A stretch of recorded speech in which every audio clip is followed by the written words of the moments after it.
Hello everyone. So ఈ వీడియోలో basic ఇంటెలిజే గురించి చెప్తాను. మీరు నా వీడియోస్ ఫాలో అవుతుంటే మీరు చూసే ఉంటారు, నేను ఇంటెలిజే ఎక్కువ యూస్ చేస్తాను IDE. It's one of the best ideas. చాలా ఇంట్యూటివ్గా ఉంటుంది interface, and at the same time aesthetics కూడా కొంచెం నీట్గా అనిపిస్తాయి అనమాట. ఓకే, సో ఇంటెలిజేలో చాలా ఫీచర్స్ ఉన్నాయి. If you talk about ఇంటెలిజే, core software developers కూడా ఇంటెలిజే యూసెస్ చాలా ఫీచర్స్ యూస్ చేసుకుంటూ డెవలప్మెంట్ చేస్తారనమాట. బట్ మనకి కోడింగ్ ప్రాక్టీస్లో ఏమేమి అవసరమో దాని గురించి డిస్కస్ చేద్దాం, అండ్ ఇంటెలిజే వల్ల మనకి కోడింగ్ ఎలా ఇంప్రూవ్ అవుతుంది. Right, let's go to IntelliJ download. JetBrains వెబ్సైట్లో ఉంటుంది. If you just write IntelliJ download, JetBrains website link ఉంటుంది. రైట్, అండ్ ఇక్కడ మనకి చూస్తే అల్టిమేట్ అండ్ కమ్యూనిటీ 2 వర్షన్స్ ఉంటాయి. You don't need ultimate version ఏంటంటే basic web development, the core software development, web development చేసే వాళ్ళకి కొన్ని ఫీచర్స్ ఎక్కువ ఉంటాయి అనమాట.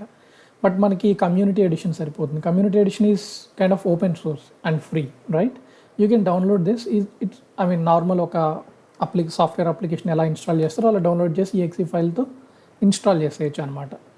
ఓకే, నా ఇన్స్టాల్ అయిపోయిన తర్వాత ఇంటెలిజే ఓపెన్ చేస్తే మీకు నేను ఆల్రెడీ క్రియేట్ చేశాను కాబట్టి ఇలా ఉంది. మీకు బ్లాంక్ స్క్రీన్ ఉంటుంది. What you can do is you can go to file and go to new. ఇక్కడ ప్రాజెక్ట్ క్లిక్ చేసి, ఓకే, అండ్ ఇక్కడ ఇంకొకటి మీరు గుర్తుంచుకోవాల్సింది file new. You're creating Java project కదా. సో ఫైల్కి వెళ్తే ఇక్కడ బై డిఫాల్ట్ ఇక్కడ మీకు జావా, గ్రెడిల్, మావెన్ ఇవన్నీ ఉంటాయి. ఇవన్నీ ఏంటంటే ప్రస్తుతానికి అవసరం లేదు. లైక్ సాఫ్ట్వేర్ డెవలప్మెంట్ చేస్తే మనకి ఇది మావెన్ అండ్ గ్రెడిల్ యూజ్ అవుతాయి. You choose Java here. Right, and then go to next. And template ఏం అక్కర్లేదు, జస్ట్ గో అహెడ్. ఒక ప్రాజెక్ట్కి ఏదో పేరు ఇవ్వండి. ఫర్ ఎగ్జాంపుల్ జావా డెమోస్ అని చెప్పి నేను ఇచ్చాను అనుకోండి. I just finish it. Okay, already ఒక విండో ఓపెన్ చేస్తే ఇలా న్యూ విండో కూడా ఓపెన్ చేయొచ్చు. రైట్, అంటే మీరు మల్టిపుల్ ప్రాజెక్ట్స్ చేస్తున్నారు అనుకోండి, మల్టిపుల్ విండోస్ ఓపెన్ చేసి కూడా వర్క్ చేసుకోవచ్చు. రైట్, ఇది మనం క్రియేట్ చేసిన ప్రాజెక్ట్. రైట్, అండ్ మన జావా ఫైల్స్ అన్నీ ఈ సోర్స్ ఫోల్డర్లోకి వెళ్తాయి.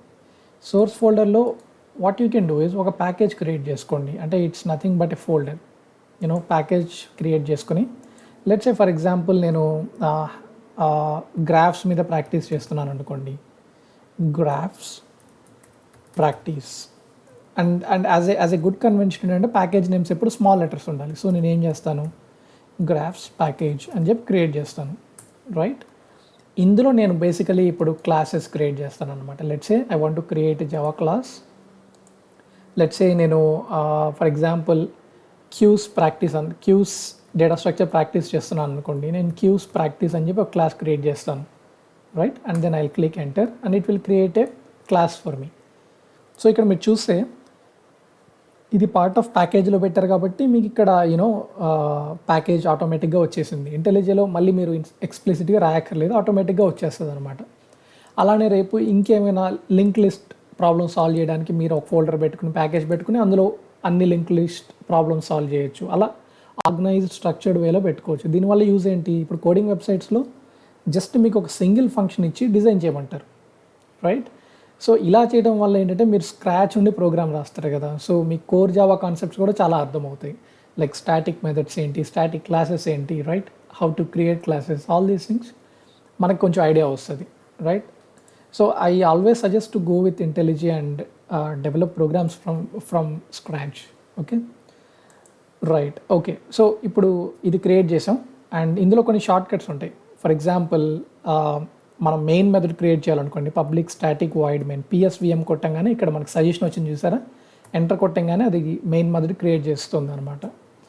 రైట్, అండ్ లెట్స్ సే నేను ఇక్కడ for example array list create చేయాలనుకుంటున్నాను. అరే లిస్ట్ మీకు ఇక్కడ చూస్తే అక్కడ సజెషన్స్ వచ్చేస్తున్నాయి చూసారా. ఆటో కంప్లీషన్కి integer is equal to AL is equal to new array list of. Right, మీరు ఇక్కడ చూస్తే ఈ array list is a part of Java util library. Right, Java util dot array list. Say for example stack చేయాలనుకోండి, stack integer stack is equal to new stack. ఇట్లా ఇచ్చామనుకోండి, మీ ఇక్కడ చూస్తే ఆటోమేటిక్గా స్టాక్ కూడా ఇంపోర్ట్ అయిపోయింది. అంటే ఇది ఐడియల్లీ ఇప్పుడు మీరు నోట్ ప్యాడ్లో రాశారనుకోండి, ఇవన్నీ మీరు ఎక్స్ప్లిసిట్గా రాయాలి. బట్ ఇంటెలిజే ఐడిఈ అంటే it gives you that integrated development environment, that's the full form. ఆ పేరులోనే మనకు అర్థమవుతుంది చూడండి. ఒక ఎన్వైర్న్మెంట్ క్రియేట్ చేస్తుంది, చాలా చాలా థింగ్స్ ఈజీగా చేస్తుంది అనమాట, right? So that's how you can create these basic things. And ఇక్కడ నుండి ఇంకా మనం కొత్త ఫంక్షన్స్ రాయొచ్చు. You know for example public int, let's a binary search program రాస్తున్నారు అనుకోండి, యూనో ఇట్లా ఉంటుంది కదా. జనరల్లీ మనకి ఏంటంటే కోడింగ్ వెబ్సైట్స్లో ఏంటి, ఇవన్నీ ఈ స్ట్రక్చర్ అంతా మనం ఏం రాయం కదా, జస్ట్ సింపుల్గా ఈ ఫంక్షన్ ఒకటే డిజైన్ చేయమంటారు. But it's always good to develop program from scratch. అంటే మీరే ఇన్పుట్ రీడ్ చేయడం కానీ, మీరే అరే లిస్ట్ క్రియేట్ చేసి మీరే ఫంక్షన్స్ కాల్ చేయడం, ఇలా చేయడం వల్ల ఏంటంటే స్క్రాచ్ నుండి మీకు డీటెయిల్స్ అర్థమవుతాయి, జావా కాన్సెప్ట్స్ కూడా డెవలప్ అవుతాయి, right? So that's one advantage. And second thing is, ఇప్పుడు ఇందులో ఫంక్షన్స్ అరే లిస్ట్లో ఫంక్షన్స్ ఏమున్నాయి కావాలనుకోండి, ఏఎల్ డాట్ కొట్టంగానే you know all the relevant functions ఇక్కడ ఉన్నాయి చూడండి. మీరు గుర్తుపెట్టుకోకుండా కూడా ప్రాక్టీస్ చేసేటప్పుడు, ఐ మీన్ కోడింగ్ వెబ్సైట్స్లో ఆబ్వియస్లీ ఇది గుర్తుపెట్టుకుంటే బెటర్. కోడింగ్ వెబ్సైట్స్లో మనకి కొన్నిట్లో ఏదో వస్తాయి ఇలానే ఇంటెలిజెంట్ ఆ కోడ్ కంప్లీషన్ ఉంటుంది అందులో కూడా, బట్ ఇక్కడ మీకు ఇంకొంచెం బెటర్గా ఉంటుంది ఇంటర్ఫేస్, రైట్? సో ఇక్కడ యాడ్ మెథడ్ ఉంది. ఫర్ ఎగ్జాంపుల్ మీరు ఈ యాడ్ మెథడ్ ఏం చేస్తుందో చూడాలనుకోండి, ఇలా ఏ మెథడ్ కావాలంటే ఆ మెథడ్ దగ్గరికి వెళ్ళి, ఫర్ ఎగ్జాంపుల్ రిమూవ్ ఏం చేస్తుందో చూడాలంటే కంట్రోల్+Q క్లిక్ చేయగానే ఇక్కడ మీకు అది ఏం చేస్తుందో ఒక డిస్క్రిప్షన్ ఇస్తుంది. Removes the element at the specified position in the list, right? Shifts any subsequent elements to the left. So I mean అది ఏం చేస్తుందన్నో తెలుస్తుంది. ఇంకా అది పెట్టేసి మళ్ళీ అలా స్క్రోల్ చేస్తూ ఉంటే ఒక్క మెథడ్ ఏం చేస్తుందో తెలుస్తుంది అనమాట. ఇప్పుడు మనం ఒక డేటా స్ట్రక్చర్ ప్రాక్టీస్ చేస్తున్నాం అనుకోండి, ఆబ్వియస్లీ ప్రతి ఫంక్షన్ని మనం గుర్తుపెట్టుకోలేం కదా. సో ఇప్పుడు నేను చెప్పినా కానీ వీడియోస్లో అన్ని మెథడ్స్ నేను చెప్పట్లేదు కదా, అంటే కొన్ని ఇంపార్టెంట్ చెప్తాను, మిగతా అన్నీ ఇట్లా చూడంగానే అర్థమవుతాయి అనమాట, ఇంట్యూటివ్గా అర్థమవుతాయి. All right, okay. సో బేసిక్గా మీకు ఈ ప్రాజెక్ట్ క్రియేట్ చేయడం అర్థమైంది, అందులో జావా క్లాసెస్ ప్యాకేజెస్ ఎలా క్రియేట్ చేయాలో అర్థమైంది, లోపల మెయిన్ మెథడ్స్ ఎలా క్రియేట్ చేయాలో అర్థమైంది, and you also understood how to create functions. ఇంకొకటి system.out.println మనం పెద్దాకలా రాయాలంటే system.out. ఇది కొంచెం లైక్ టీడీఎస్ టాస్క్ కదా. సింపుల్ ఇంకో షార్ట్ కట్ ఏంటంటే SOUT అని రాస్తే ఎంటర్ కొట్టంగానే system.out.println ప్రింట్ అయిపోతుంది మనకి, రైట్? సో ఇది చాలా యూజ్ అవుతుంది. ప్రతిసారి మొత్తం రాయకుండా. ఆల్ రైట్, ఇక్కడ మీరు బైనరీ సెర్చ్ కాల్ చేశారనుకోండి, binary search of let's say integer, ఇక్కడ మనం ఇంటీజర్ అరే పాస్ చేస్తున్నాం కదా. Or for example let's assume you are passing array list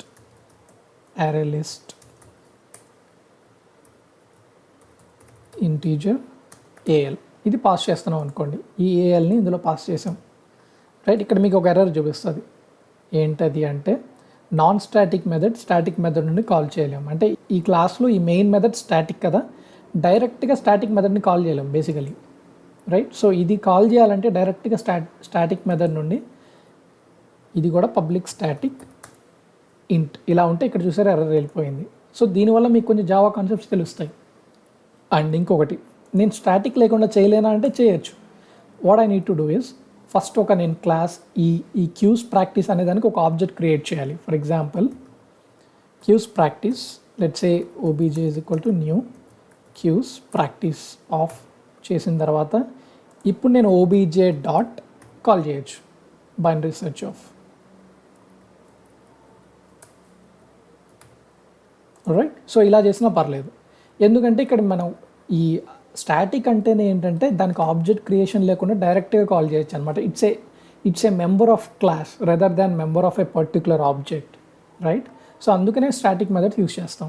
all right, so ఈ కాన్సెప్ట్స్ అనేది మీకు కొంచెం ఇలా చేయడం వల్ల ఏంటంటే ఐడిఈలో మీకు ఈ కాన్సెప్ట్స్ చాలా డెవలప్ అవుతాయి. ఫ్యూచర్లో మీరు సాఫ్ట్వేర్ డెవలప్మెంట్ నేర్చుకోవాలనుకున్నా కానీ ఐడిఈలో మీకు అలవాటు ఉంటే చాలా ఈజీగా ఉంటుంది. ఫర్ ఎగ్జాంపుల్ మీరు చాలా క్లాసెస్ రాస్తారు, చాలా కోడ్ రాశారనుకోండి, సెర్చ్ చేయాలన్నా కానీ ఈజీగా Ctrl+Shift+F కొడితే మీకు ఏ టెక్స్ట్ కావాలంటే ఆ టెక్స్ట్ బేసిస్ మీద సెర్చ్ చేయొచ్చు. షిఫ్ట్ 2 సార్లు కొట్టారనుకోండి, ఇట్లా మనం కావాలంటే ఇక్కడ క్యూస్ ప్రాక్టీస్ చూపిస్తాను మీకు. క్యూస్ ప్రాక్టీస్ కొనగానే ఇక్కడ క్యూస్ ప్రాక్టీస్ ఎక్కడుందో ఇలా క్లాసెస్ చూపిస్తుంది అనమాట. ఓకే, మీకోసం లెట్స్ సే ఇంకొక క్లాస్ క్రియేట్ చేస్తాను, Java class trial class, trial TRIAL AIL, okay anyway what ever it is create చేశారు. ఇప్పుడు ఐ మీన్ ఇప్పుడు చాలా ప్రోగ్రామ్స్ రాశారనుకోండి, హండ్రెడ్స్ ఆఫ్ ప్రోగ్రామ్స్ రాసిన తర్వాత సెర్చ్ చేయలేరు కదా, చూడటం మాన్యువల్గా కష్టం కదా, షిఫ్ట్ కొట్టారనుకోండి, ఇక్కడ నేను ట్రయల్ సెర్చ్ చేయగానే ఇక్కడ నాకు చూపిస్తుంది అనమాట అది ఎక్కడ ఉంది, ఓకే ఏ ప్యాకేజీలో ఉంది, ఇలా చూపిస్తే డైరెక్ట్గా అక్కడికి వెళ్ళిపోవచ్చు నేను. ఇవి కొన్ని main features basically, all right. And okay ఇప్పుడు నేను ఈ ప్రోగ్రామ్ రన్ చేయాలనుకోండి, సింపుల్గా రైట్ క్లిక్ చేస్తే ఇక్కడ రన్ క్యూస్ ప్రాక్టీస్ మెయిన్ అంటే ఈ మెయిన్ మెథడ్ రన్ చేయడం అని ఉంది కదా, అది క్లిక్ చేయొచ్చు, ఆర్ఎల్స్ ఇది మీరు క్లిక్ చేసినా రన్ అయిపోతుంది సింపుల్గా, ఆల్ రైట్.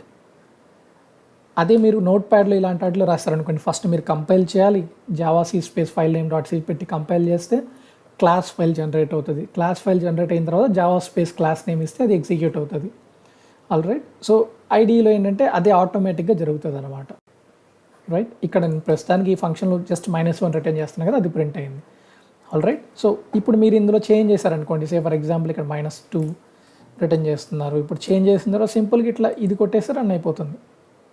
అంటే ఒక్కోసారి కొంచెం లేట్ అవుతుంది, ఇలా ఐడి యూజ్ చేయడం స్టార్ట్ చేయండి, ఇంటెలిజే చాలా బాగుంటుంది ఇది యాక్చువల్లీ. మీకు ఐ మీన్ నాకైతే పర్సనలీ నేను చాలా ఐడియాస్ వాడాను, బట్ ఇది నాకు ఎందుకో నచ్చుతుంది అనమాట, ఫీచర్స్ నచ్చుతాయి.